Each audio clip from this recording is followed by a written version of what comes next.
Aujourd'hui, nous allons faire des pains au chocolat et des croissants. Donc la recette va se construire en deux phases différentes. La première phase, ça va être de faire la détrempe. C'est important, c'est la construction de la pâte. Une fois qu'on aura fait la détrempe, il faudra une nuit de repos. Et demain, nous ferons le tourage ou alors tous les plis qu'on va faire avec le beurre. Donc nous allons attaquer en premier pour la détrempe, c'est relativement simple. On prend la levure, on la met en premier. Parce que la levure, comme vous savez, il ne faut pas le mélanger avec le sucre ni avec le sel. Autrement ça tue toute la levure. Donc pour ne pas être embêté, on met la levure en premier. On met la farine. Il faut mettre tous les ingrédients. Donc on met le sucre. Donc je ne vous ai pas dit, la farine, il faut 500 g de farine. Pour la levure, il faut compter 20 g. Après le sucre, 60 g. Je mets du sucre au roux comme d'habitude. On va mettre le beurre. Le beurre, c'est du beurre doux. Il faut mettre à peu près 100 g. On va mettre du miel. On va mettre 20 g de miel.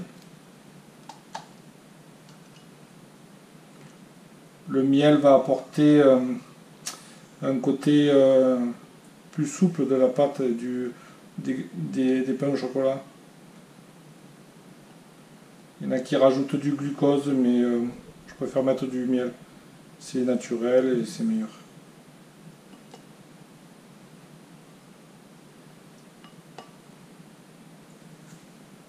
Le miel. Le sel. Le sel, faut mettre à peu près...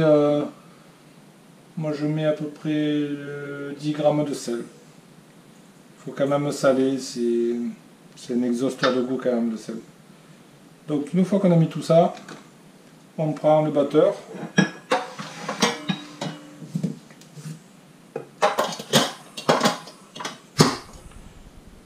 Pour des quantités comme ça, moi je prends toujours la queue de cochon.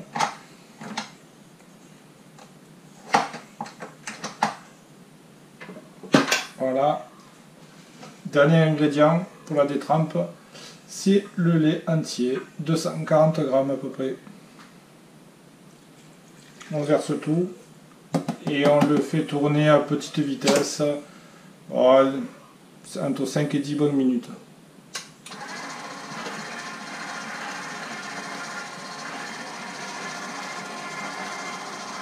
J'ai oublié de vous préciser que le beurre, il faut qu'il soit à température ambiante, qu'il soit vraiment en pommade. Hein.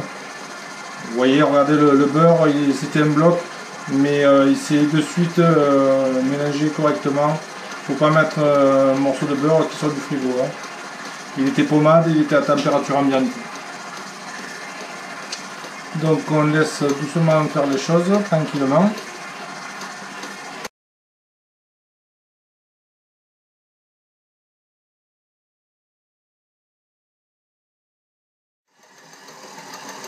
Une grosse boule. Ça fait à peu près 12 minutes là, entre 10 et 12 minutes qu'elle tourne. Je vais l'arrêter, je vais vous montrer. Je vais vous montrer comment ça fait. Donc le but c'est de développer le gluten pour que ça fasse un réseau glutineux, comme on appelle. J'ai oublié de vous dire qu'au niveau de la farine, je prends de la farine de force, c'est une farine de gruau. C'est une farine où il y a un peu plus de gluten qui permet de lever beaucoup plus la pâte. Donc maintenant on fleure un petit peu.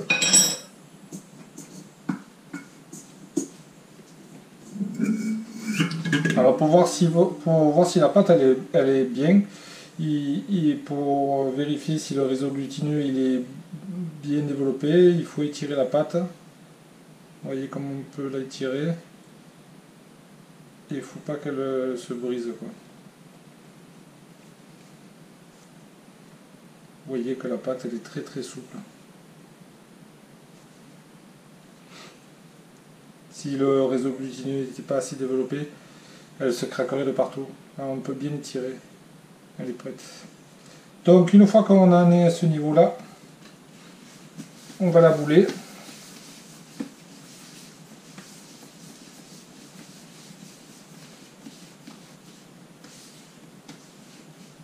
Et on va la mettre au frigo à peu près 30 minutes.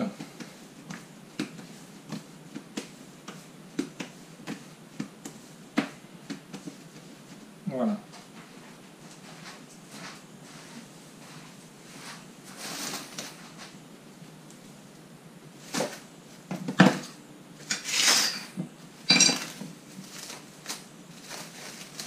Donc, au frigo 30 minutes et on revient tout à l'heure.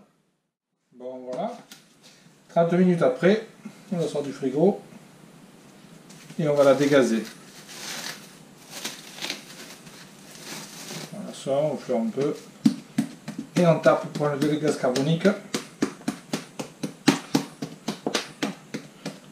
Pour l'instant, elle n'a pas poussé. Hein. C'est vraiment... à l'œil, on ne voit pas. Mais bon, il y a quand même du gaz, il faut l'enlever. Une fois qu'on en est là, on replie.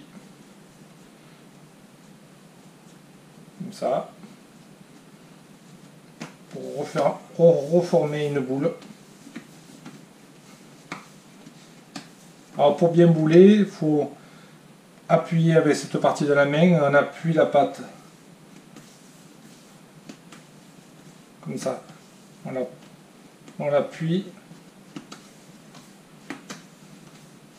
Ça permet de faire des belles boules. Et ça permet de tendre la surface en fait. Il faut bien tendre la surface de la boule. Vous remarquez que j'ai pas mis de farine. Faut pas. Il faut que la pâte elle accroche un peu.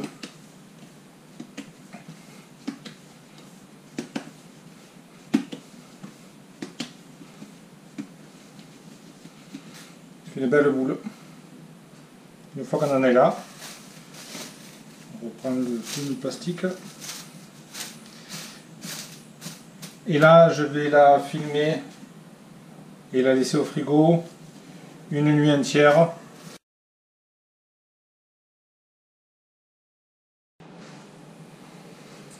Bon voilà, la pâte elle est sortie du frigo.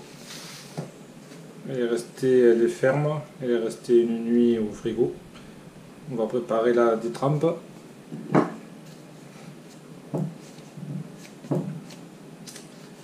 Alors là, il faut étaler sur une épaisseur d'à peu près 5 mm. 5 mm, c'est correct.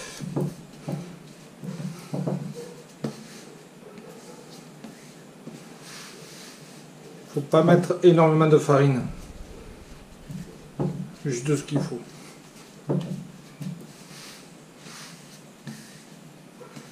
Là, le but, c'est d'essayer d'avoir un rectangle toujours. Donc, on étale. Faut pas que la pâte accroche, donc toujours mettre un peu de farine. J'essaie de mettre un peu les angles droits.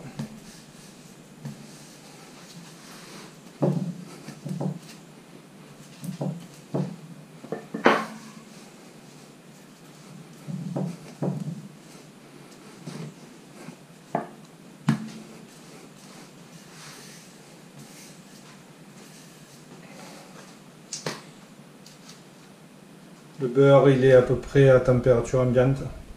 Pas qu'il soit trop froid. Je vais prendre un papier cuisson.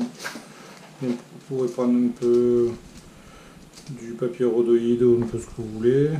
Le but, c'est de, vous allez voir,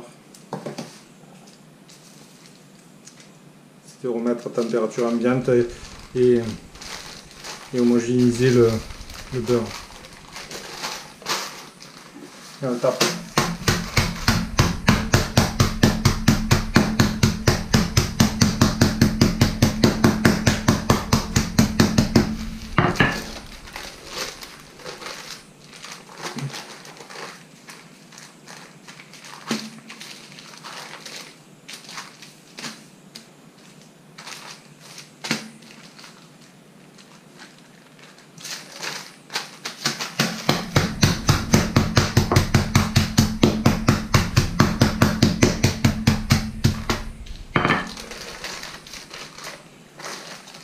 contre, cette pâte, c'est comme la pâte feuilletée l'été quand il fait très chaud.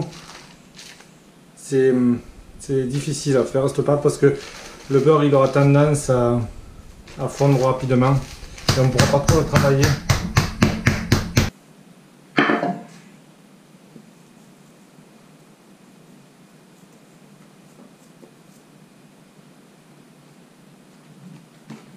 Voilà. Là, on fait des bons angles droits. Il faut qu'il y ait suffisamment de pâte sur les bords, là, vous voyez, bien de la place pour que je puisse souder après. Là, il y a bien de place. Je rajoute la pâte par-dessus. Je vais souder le haut, juste comme ça, là, en appuyant, pour pas que le beurre il sorte en fait. Et là, je tire et je soude.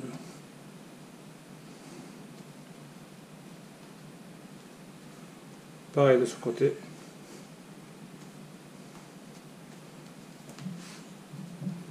Une fois qu'on est à cette étape là, on va commencer à préparer. Donc on le tourne face à moi, la soudure. Et là, on va fleurir un petit peu.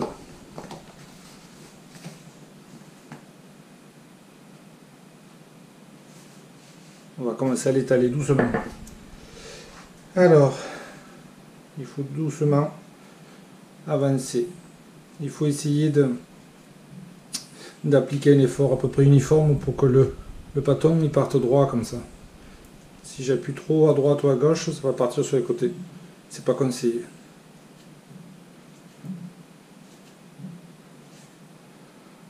Voilà.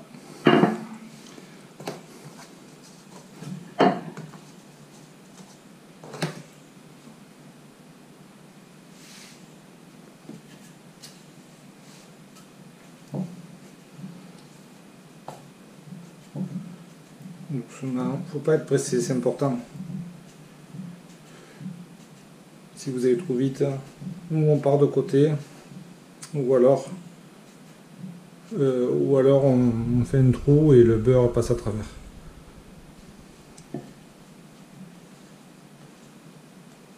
Le début, c'est le début qui va faire de votre réussite ou pas. Cette pâte, c'est pas avoir peur de se lancer.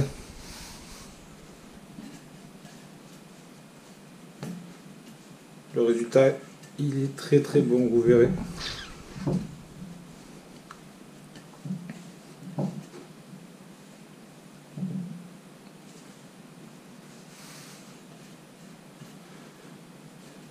Faut pas hésiter, si on commence à partir en travers, il faut vite reprendre. Par contre, on ne le fait pas dans ce sens, toujours dans ce sens.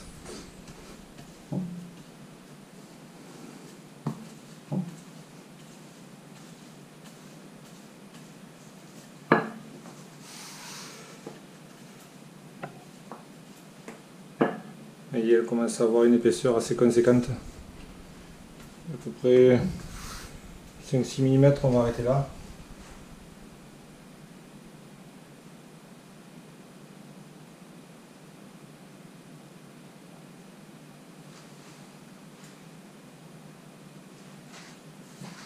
Voilà, là, il y a 5-6 mm à peu près, vous voyez l'épaisseur. Les bords ils sont bien à l'équerre, ça va à peu près. On va faire le premier tour double.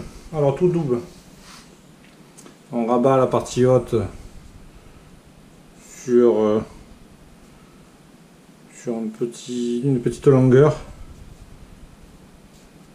On tire bien, que ce soit bien à l'équerre, pas avoir peur. On rajoute l'autre morceau. Vous voyez que par rapport à la largeur, je ne suis pas au milieu. Le milieu se situe à peu près ici de la pâte. Il ne faut pas que je tire la partie haute à la moitié. Il faut juste un tiers de la hauteur. On rabat sur un tiers de la hauteur. Et les autres 2 tiers, on le rajoute. Vous voyez que là, c'est à peu près ici la moitié. Donc là on le met bien contre, toujours pareil, on essaie d'être bien propre et on rabat vers soi, on tire bien propre. Et là on le tourne on tourne le bâton dans le sens inverse des aiguilles d'une montre pour que ça fasse comme un livre en fait, vous voyez. Et là on le voit bien. Donc il vous faut ce résultat. Une fois qu'on est là, toujours pareil, bien propre, nickel, on va faire le deuxième tour. Là pareil. Moi j'aime bien faire comme ça permet d'étaler la pâte doucement. Chaque fois que j'appuie, ça fait un trou et je rappuie sur la bosse d'après. Tac, tac, petit à petit on appuie sur la bosse. Et là je prends un peu de farine. Voilà, au début j'aime bien commencer comme ça.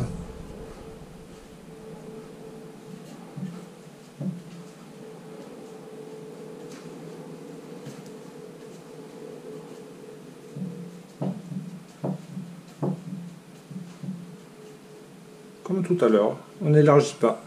Il n'y aura pas besoin d'élargir, on élargira, vous verrez, ça se fera tout seul. Voilà, fin.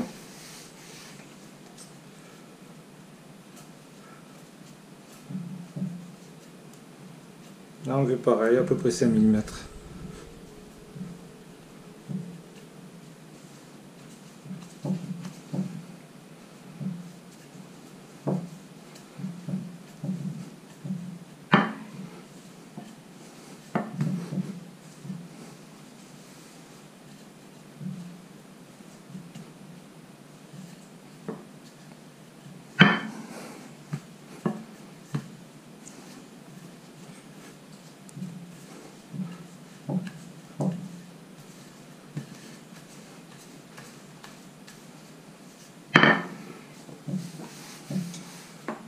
Voilà, je vais faire un peu, ça accroche un petit peu.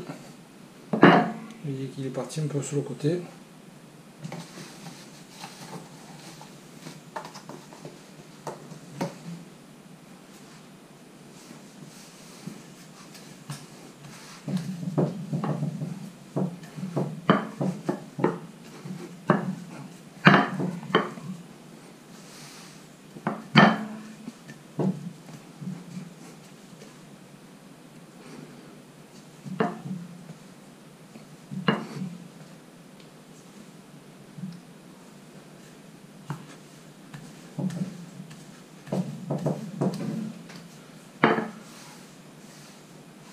Voilà, à peu près.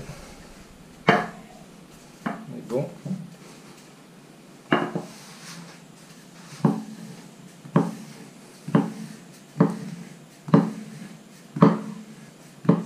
Là, je finis toujours le bord. Juste que ce soit bien.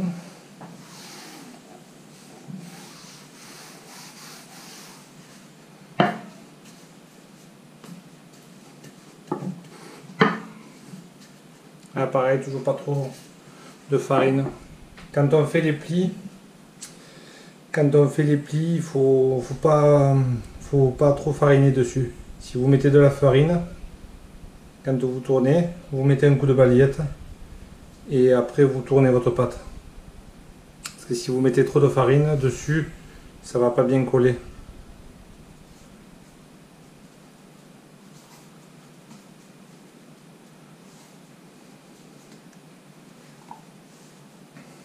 Donc là on fait le deuxième tour.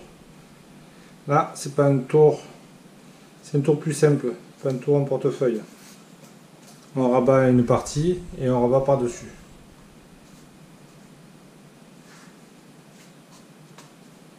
Là, par contre vous voyez je viens d'appuyer pour essayer de voir où il faut que j'arrive avec ma pâte. C'est important d'être précis, ça permettra d'avoir un meilleur feuilleté.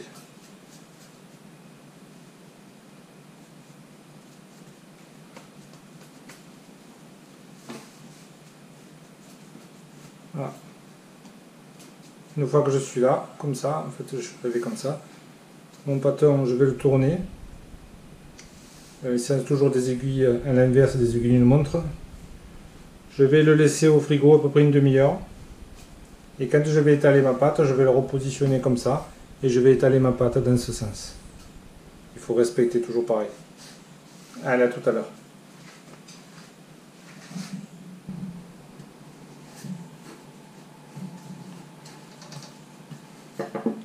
Donc là on est bon.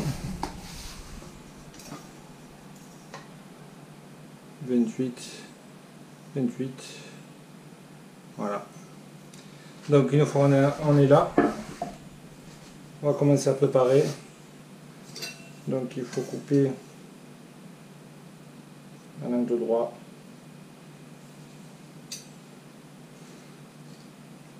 Par contre il faut couper de haut en bas, il ne faut pas tirer droit. Autrement on risque d'abîmer le feuilletage.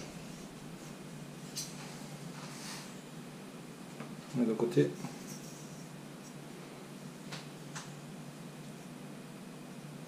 Voilà.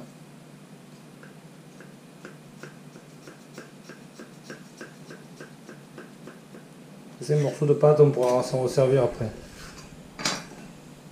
Pas jeter.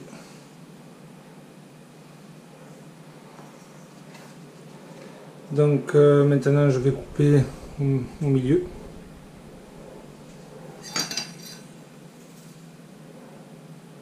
Touche 14.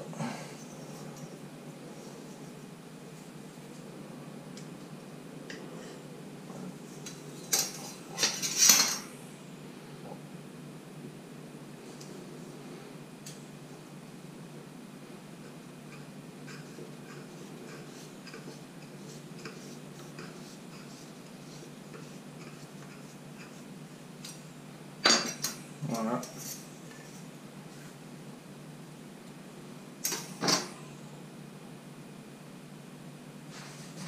Et après, on coupe.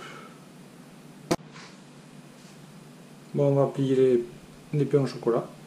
Vous prenez les petits chocolats, vous les mettez la partie haute de la pâte, du rectangle, à peu près 2 cm, quelque chose comme ça. On fait un premier tour. Quand on a fait le premier tour, on met la barre de chocolat, on le soude et on fait une continuité. Une fois qu'il est comme ça, par rapport à la soudure, on appuie légèrement pour l'aplatir. Pour que quand il y a la pousse qui va faire, il faut que la clé qui soit dessous, ça maintienne la pâte, pour pas que la pâte elle se relève. Je ne me rappelle plus. Voilà, 25 cm par 11.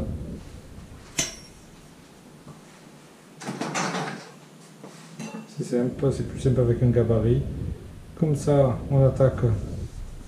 J'ai abaissé pareil, la même épaisseur, à peu près 5 mm, 4-5 mm.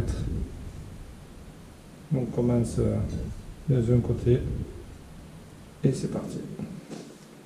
Donc comme je vous ai dit, pas tirer un trait, pas tirer direct, il faut découper de haut en bas. Moi ça sert à rien de s'embêter à faire le reste. Après le poser. Voilà, une fois que j'ai bien étiré, je me mets face à moi. Je roule tout en écartant. Et après je tiens la pointe et je tire pour bien étirer la pâte.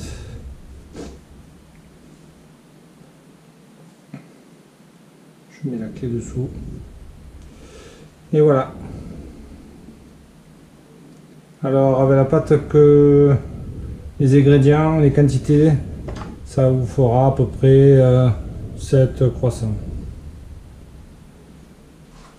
Voilà, donc là je vais les mettre sur une plaque et je vais les laisser reposer et gonfler à environ 2 heures.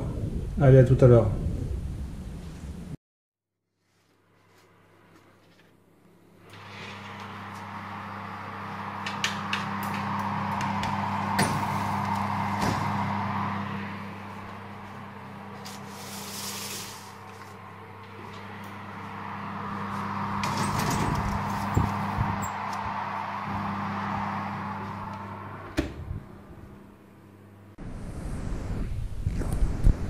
Donc voilà, sortie du four. Les croissants. Et les pains au chocolat. En craquant.